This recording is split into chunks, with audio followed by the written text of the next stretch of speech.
Jalan paling singkat menuju Allah adalah merasa butuh sama Allah.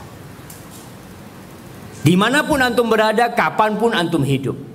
Sahal At-Tasturi mengatakan, laisa bainal abdi wa bain rabbih tariqun aqrabu ilaihi minal iftiqar.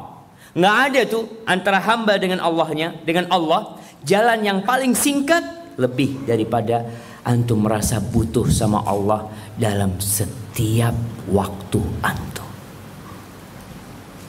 Antum mau nulis, antum mau belanja, antum punya mobil rusak, punya motor rusak, punya anak bermasalah, punya bini nggak taat. Antum kalau punya bini nggak taat datang ke siapa? Ustaz, anak punya bini ini gimana Ustaz? Antum merasa butuh. Butuh sama siapa? Butuh sama nasihat, butuh sama arahan. Kemana Allah? Ana sih udah doa sama Allah Ustaz, tapi kok kayaknya belum ada jawaban. Kemudian antum datang ke ustaz. Seharusnya antum lebih dekat sama Allah. Kenapa belum dijawab doa antum? Allah tidak pernah ingkar janji. Innallaha la yukhliful mi'ad. Ketika doa antum belum dikabulkan, berarti ada masalah sama antumnya. Antum perbaiki diri pada waktu itu. Mau curhat sama ustaz, mau tanya, fadhal. Tapi ingat, jalan paling ringkas menuju Allah. Subhanallah jemaah. Sekarang ini ada Google Map, ada Waze, ada apa lagi? Antum bisa ngelihat di sana. Ini ilmu baru. Antum mau ke Monas lewat jalan mana yang paling ringkas? Antum bisa ketahuan.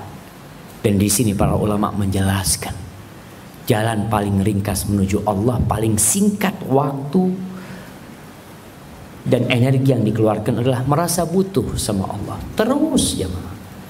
Sehingga ketika antum mau makan pun baca bismillah. Antum masuk rumah merasa, ya Allah, aku harus baca bismillah. Siapa tahu di rumah ada ular, siapa tahu di rumah ada macam-macam, siapa yang tahu.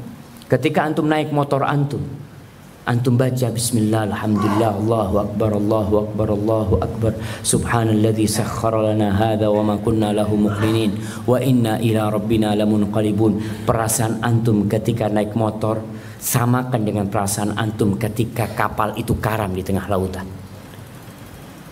Kira-kira bagaimana perasaan orang-orang di Danau Toba ketika kapal itu mulai tenggelam jemaah? Mungkinkah dia ingat sama sohibnya? Anak punya sohib ahli renang misalnya, itu kayaknya bisa bantuin anak. Nggak ada.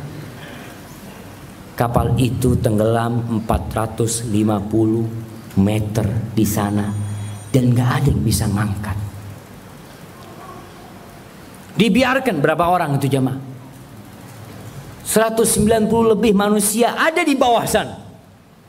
Mau minta tolong sama siapa mereka? Hadirkan perasaan seperti itu ketika dalam kehidupan biasa. Ketika antum mau makan, mana tadi cerita, ada orang makan jamaah. Makan, selesai makan ada di UGD. Padahal orang makan kepingin sehat. Itu ada teman cerita, dia makan nasi mandi, nasi Arab sama daging kambing. Makan lagi, dikasih tambahan lagi, makan lagi. Tahu-tahu ambulan datang, dia kena stroke. Wallahi jemaah. Ada orang yang masya Allah jalan kaki masuk kamar mandi, ambil wudu, nggak pernah keluar dari kamar mandi kecuali digotong sama keluarganya, jatuh di kamar mandi. Man yadri, siapa yang tahu? Nggak ada yang tahu. Tapi ketika perasaan butuh sama Allah selalu hadir di diri kita. Ya Allah, mau masuk kamar mandi, minta selamat ya Allah. Nggak ada anak-anak mungkin yang kebayang bapaknya itu akan terpeleset di kamar mandi. Lah udah dikasih keramik yang kasar. Kadang-kala kamar mandinya dibikin kering sehingga nggak memudahkan terpeleset, tapi terpeleset. Maka ingat, perasaan selalu butuh sama Allah harus hadir jemaah.